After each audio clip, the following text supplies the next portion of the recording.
Hello everybody, and welcome back to Animal Crossing New Horizons! I actually briefly forgot I was a magical girl.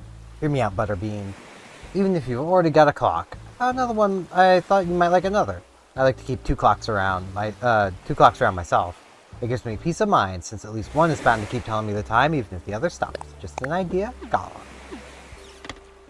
That is fair. Like, that is pretty fair to keep two clocks around for that reason. But they need to be... Okay, that is an analog clock. I was gonna say, they need to be analog, because if they're both digital, then if one stops, they're both stopped. Because they're stopped by a power outage. Yeah, I don't really know a huge amount of what to, like, ramble about today. I don't really have anything on my mind. I'm pretty okay at cooking. It makes me a little nervous when you watch me so closely. What are you making? It's making my specialty. It's mushroom crepe. How did I make one of those? Which, I think I've said before, I'm not really the biggest crepe guy. Like, I've had crepes before. They're just... they're not great. It's more or less how I view them. They're not great. And I guess some people really like them. It could just be the ones I had weren't great. So I will probably try them again at some point, because I'm like that with food. If I try a food and I didn't hate it, I'll generally try it again at some point. Soups, I'm glad you're here. Slatus. Alright, so a little bird who may or may not actually be an actual bird, or little, told me something about you. Okay, so books. Like novels. True or false? True? Oh, yeah, when I was little, I used to love novels. I was drifted in the other books over time. Glad you've kept that fire going, Queen. I mean, novels are just a type of book. Like, that's how it works. I also really like comics. That actually gives me something I can kind of ramble about. Because I was talking with someone in the 8-Bit Discord about comics not that long ago. And, apparently DC has kinda gotten their crap together.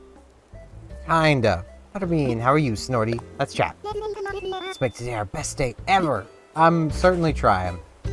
Sky, how's it going, girl? Hi, Steven. Airmail? Want to chat? Airmail? Days like today are just made for growing vegetables. Are they, though? I mean, I'll take your word for it. But yeah, apparently DC Comics have gotten okay, but I can't help when I look at what DC currently has on offer, comics-wise, be reminded of the state they were in pre-New 52. Because for those who don't read comics, or haven't read comics in a long time, DC's The New 52 was an initiative to basically cut back on the amount of comic bloat they had. Like, to get a full picture of what was going on with, and this was basically a Batman problem, to get a full picture of what was going on with Batman, you'd have to buy something like 10 different comics. I think at the peak there was 20-some different Batman comics, all being published at the same time. So, you know, that's where the problem came from. I went looking at what DC currently has on offer. Over half of their current running mainline comics are Batman or Batman related.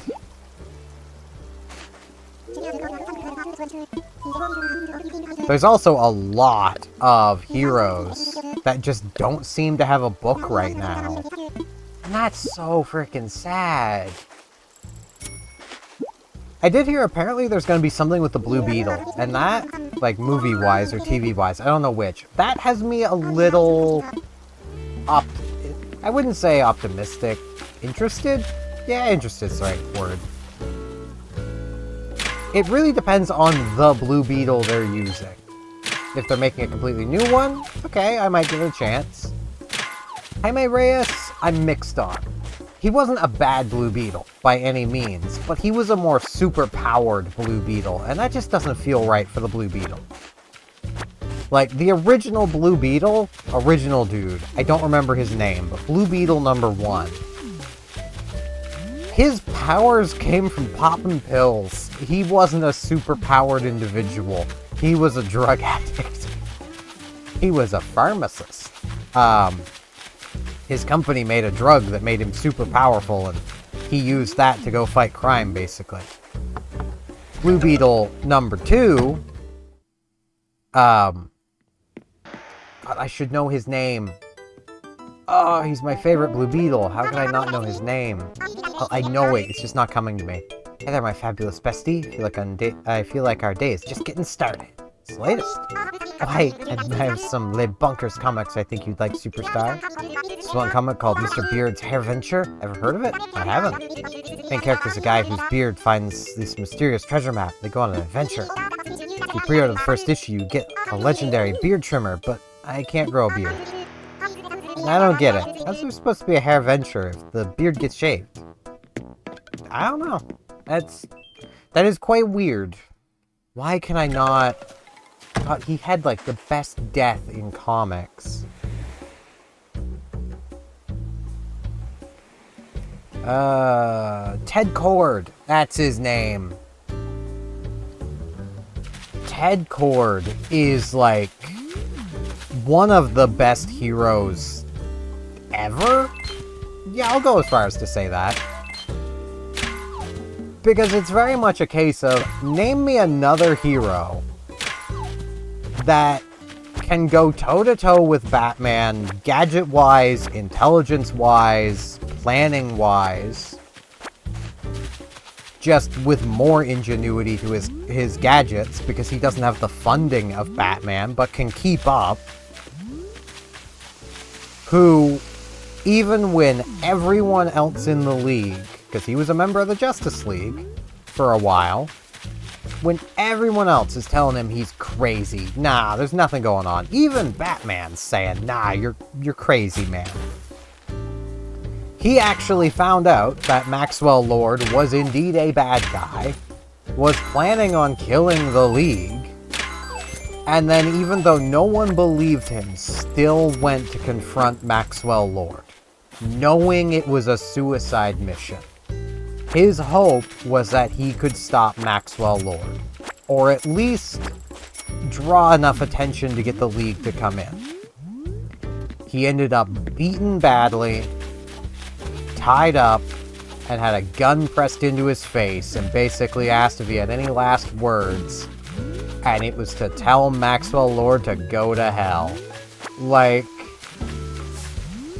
that is the way a hero dies. Fighting for what's right even when no one else believes in them.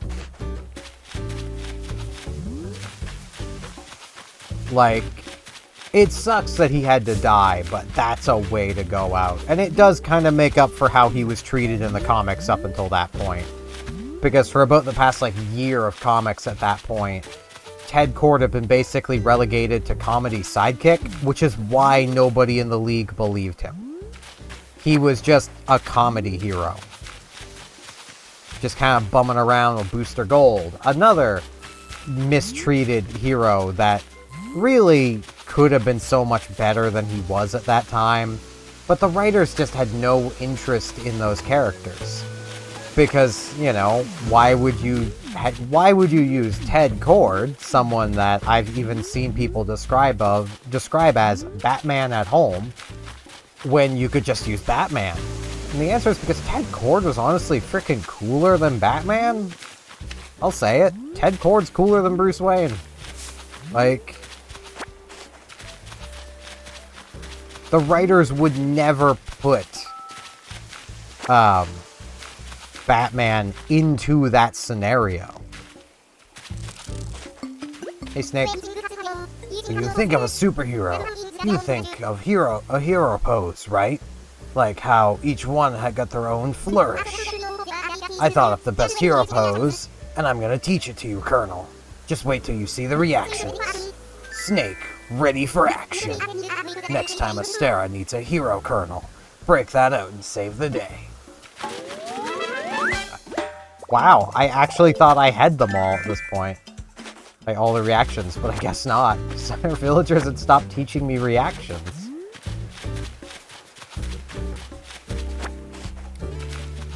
Like, yeah, like, if they do a series on Ted Cord, and basically their series ends up being, like, Countdown to Infinite Earths, or Countdown to Crisis on Infinite Earths, that could be really cool. Legitimately, that would be something I would watch a movie series on, DC.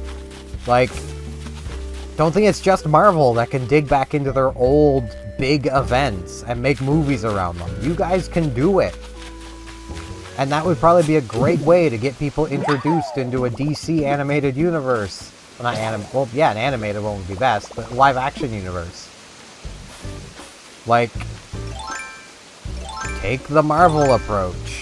Introduce people with the big event. Don't, you know, don't kind of like edge around it by doing, oh, we'll do a Superman movie here, and then a Batman movie here, and then maybe a Blue Beetle movie here, and then, no, just do a big event. Introduce all your characters. Get it done. Maybe do some smaller events leading up. That's where doing movies on Countdown would come in. Countdown to Infinite Crisis was a flawed story. Don't get me wrong. It had a lot wrong with it. But it even sets up a story that can tie into explaining to people what's going on in the regular comics right now, because apparently Superboy Prime is back. And if anyone has not read Crisis on Infinite Earths, Superboy Prime's a villain. He's probably one of the biggest villains in all of DC. Muffy! Hey there, Steven. On the hunt for new style, you came to the right place. Stuff here changes up every day, so it's a cinch to keep your wardrobe fresh, Nightshade. Let's chat. Thought coming here for a bit of retail therapy might lift my mood. Everything looks so good that I'm just getting anxious just trying to pick something, Nightshade. Aww. Well, just throw that anxiety out. Just grab a thing that's yours now. Bam. I mean, I do kind of like these dresses more, but I'm going to keep the Magical Girl dress. I'm going to stay a Magical Girl. Let's see. Still fishnets. I don't want fishnets. I also don't want Argyles. Yeah, nothing today. Yeah, nothing caught my eye. Sable! Hi there, Steven. What are you looking for today? Not so fast. You want to buy something in this store, you gotta go through me. That I do. That I very much do.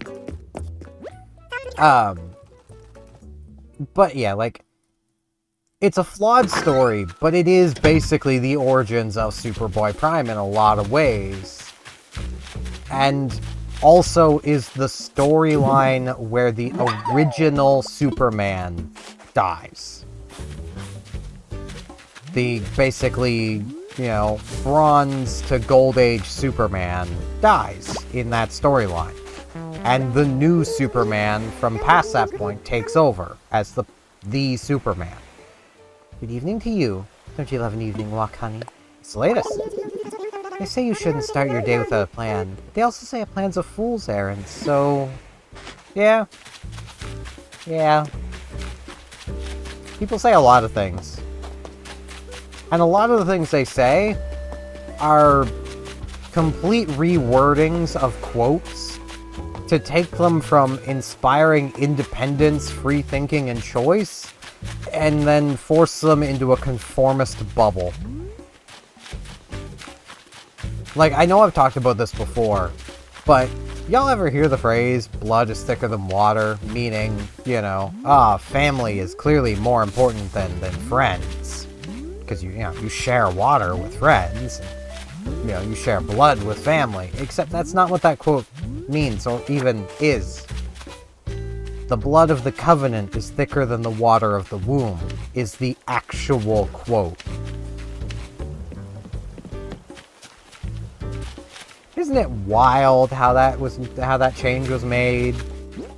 Isn't that just so kooky?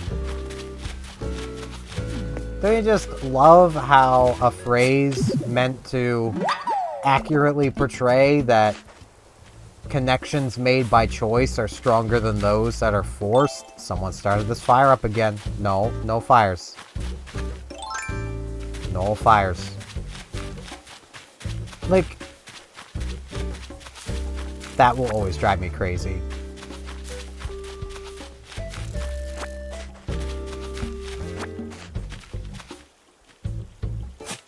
And like, there's so many of those common phrases that are just murdered by how they're constantly told in a shorthand version that loses the original meaning and intent.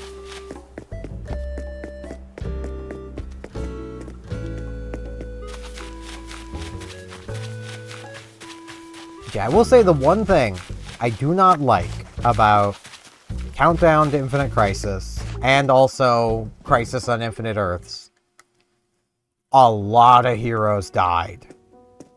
A lot of those heroes never came back. Like, I mean, Ted Cord never came back. The Blue Beetle got revived under the name Jaime Reyes. It's a new character. And again, he actually has kind of superpower-esque stuff, though even he doesn't have a book anymore. So, who frickin' knows? He was a New 50... He was pre-New 52, then he was semi-rebooted in New 52, and then just dropped and forgotten about.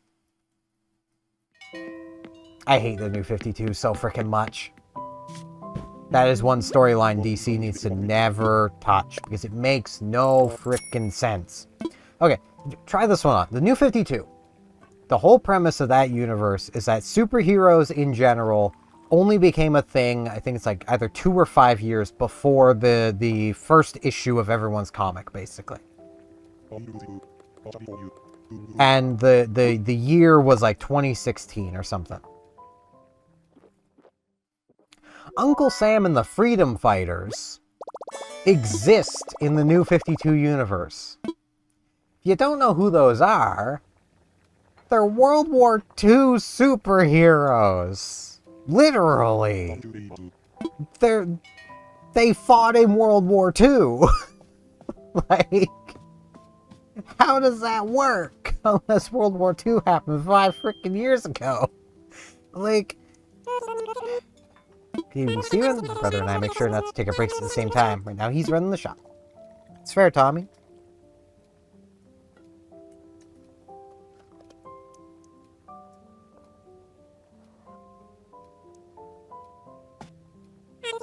See you around. See you around as well. Yeah, it's dumb. I hate the New 52, especially where they did kill off a lot of comics. But like, there was a few Titans characters that were killed off, and one of the ones that got killed off was a fan favorite of a lot of people. And she only recently got revived into the canon. Crisis on Infinite Earths was like 2005, I think. Somewhere in that range. This character had been dead for 20 plus years. Can you imagine being a fan of this hero? Buying the Titans comics so that you can see what she's up to? And she's just dead. You know, you buy Crisis on Infinite Earths because you hear she's involved, and then you get to the scene where she dies, and you see Superboy Prime basically just pop her head off her body with no fight. She just is dead now. This was Pantha, I believe her name was. Bushido.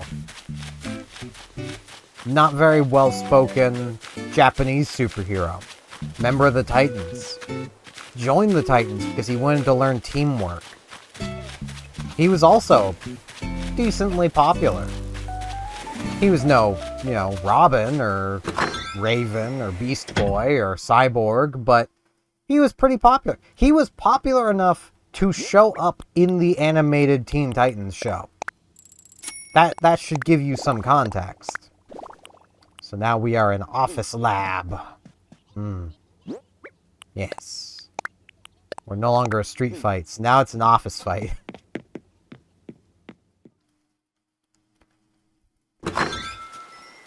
He's still dead.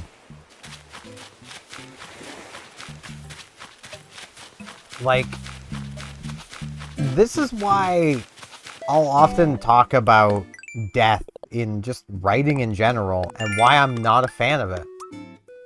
Especially in continuing stories. If your story is a one and done, you're just like Lord of the Rings. You can have characters die in Lord of the Rings. Because by the end of the movie, you're done with those characters. You've told the story you were aiming to tell, and that's the only story you wanted to tell. Comic characters don't work that way. Like, think of just how absurd that is. To kill off a comic character. Imagine killing Batman. He's dead now. He's gone. Never coming back. There are still, even though he has been written to death with how many comics he has had, there are so many stories left to tell that you can use Batman in, at the very least, to enhance the story. So killing him off is stupid. And every hero is like that. Every villain is like that. At least with villains, killing them off can be a bit of poetic justice to the villain.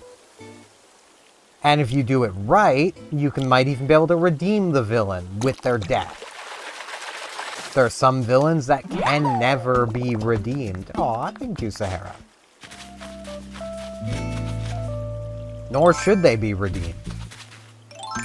Like, the Joker should never be redeemed. It drives me batty all the times I've seen various shows or alternate universes where it's like, the Joker's a good guy now. It's like, no. No, it was made abundantly clear in the comics ages ago that in every universe, every timeline, the Joker is the Joker. But because people have it in their heads that, no, you gotta love the villain, they're, like, even Marvel's doing this, where, no, the villains are suddenly good guys now. It's like, no. Some villains don't need to be heroes. And just because your villain is irredeemable doesn't mean they can't still do good things. Back when Marvel and DC still did crossovers, the Joker and Red Skull were teamed up for a while, until the Joker learned that he was working with a literal Nazi, and he basically beat the shit out of Red Skull, because the Joker's evil, but he doesn't work with Nazis. Which, yeah, I get it. I'm also aware that YouTube's auto-detection has probably just picked up on me saying that word, and this video is probably going to end up just beaten to death by YouTube, but I don't care. It's what Red Skull is. Blame Marvel. And if anyone ever tries to tell you Red Skull isn't, that yes, he is. He's a Captain America villain from the old days. Yes, he is. He's openly that. So, you know. Whether they still have him being openly that or not, doesn't matter. He's Yeah. Which is another case of Red Skull never gets redeemed, or at least shouldn't. Because that sends a bad message. Like, I honestly don't understand this modern fixation and obsession with villains. Like, I understand a few of, like, fans being like, oh man, I'd love to see a solo book of so-and-so. When it's a case of like, oh, Harley Quinn. It's like, yeah, you want to see it because she energizes your base. Not because, you know, she's, like, be honest, people. That's all I'm asking. Hello, Simon. Oh, I'm glad I ran into you. Feels like I've been looking for you forever. But getting time off my couch feels like forever, so it might have only been a few minutes. Anyway, found the thing you were looking for. You know, the squat toilet? Why would I be looking for that? Huh? It was a dream I had. Sometimes it's kind of hard to tell. Dreams that, not dreams apart. Oh well, ain't important. Now yours. I don't want your... Alright, man. I don't. But I'll sell it to the Nooklings. Like, yes, Harley is an amusing character. And of all of Batman's villains, she is definitely on the able to turn into anti-hero list. But she didn't need her own book. She just didn't. I said it. And you can enjoy that book all you want. I'm not saying you can't enjoy the book. I'm just saying she didn't need it. She could have easily become an anti-hero while not having her own book. But, and I will say DC is worse for this. DC loves to give their villains books. And they've loved it for a while. I think it started as Black Label or something. Where they basically did an issue of all of their main comics at the time. But that issue was focused solely on the primary villain. Which also is such a disservice, because so many heroes have so many diverse villains that picking just one and doing a comic on them feels just wrong. Like,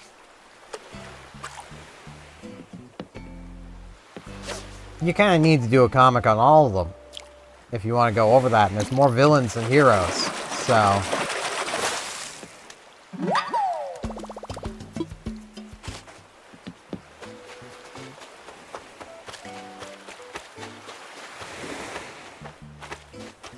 But, yeah. Back on what I had initially started talking about. Rambling with this person on the 8-Bit Discord. They were basically making mention how apparently Superboy Prime has been brought back and is kind of a hero now. Like, he's helping the good guys. And I basically just responded with saying, yeah, that ain't gonna last. And their response was, well, DC wouldn't do that. Yes, DC would. Oh, but they're building him up as such a good guy. It's like, yeah, that's the problem. They're really trying to hammer it in that he's a good guy, aren't they? They're really going for it. Yeah, he really tried to make people believe he was a hero too. He's not.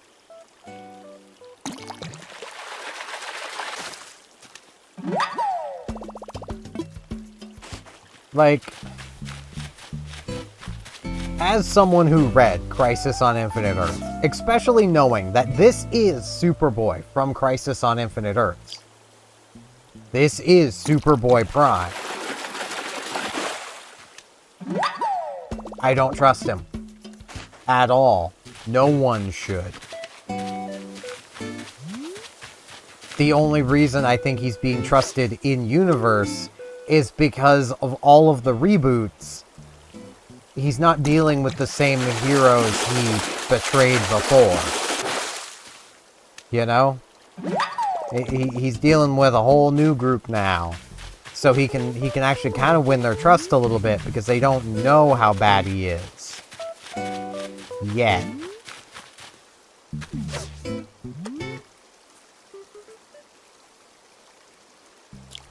And like, honestly, I feel like he should definitely stay a villain.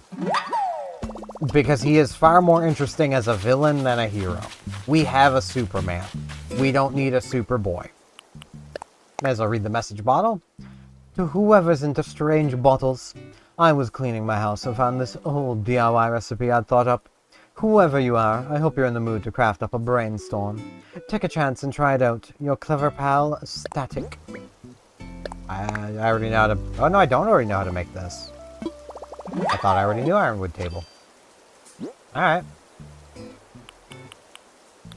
Well, I got a bunch of fish to sell. I've been rambling for quite a while. It's still really annoying to talk, but I'm getting better about it.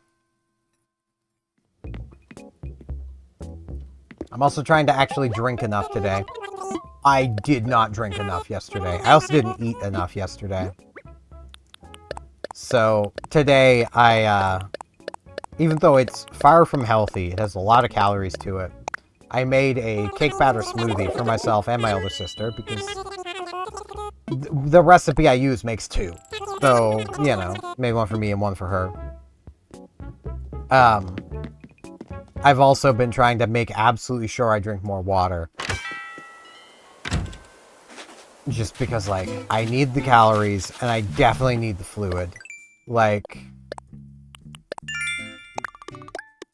you can generally tell how hydrated or dehydrated you are by the color when you go to the washroom. And you go number 1. Yeah, mine was like dark yellow brown. That is extreme dehydration.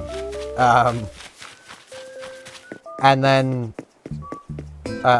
thinking about how much water I drank yesterday. That much. That's the water I drank yesterday. So, like, what's missing from that bottle?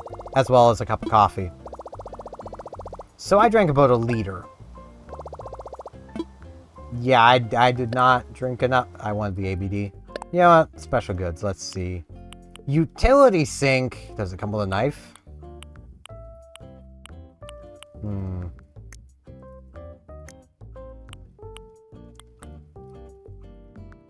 You get a Hikoboshi outfit. But nah, I don't really want one of those. I sure hope the ABD will still be here. Would be a real shame if it stopped being here.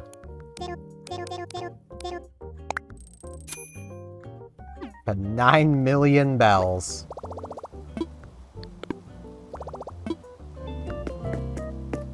But, yeah. I'm definitely, like, I'm doing everything I can to actually keep up with the food I need to be eating. As well as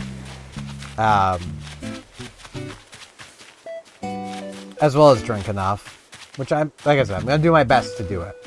So. But, let's take a seat in Caroline's yard here. I like this little little log stool. And, oh god. Something in my eye.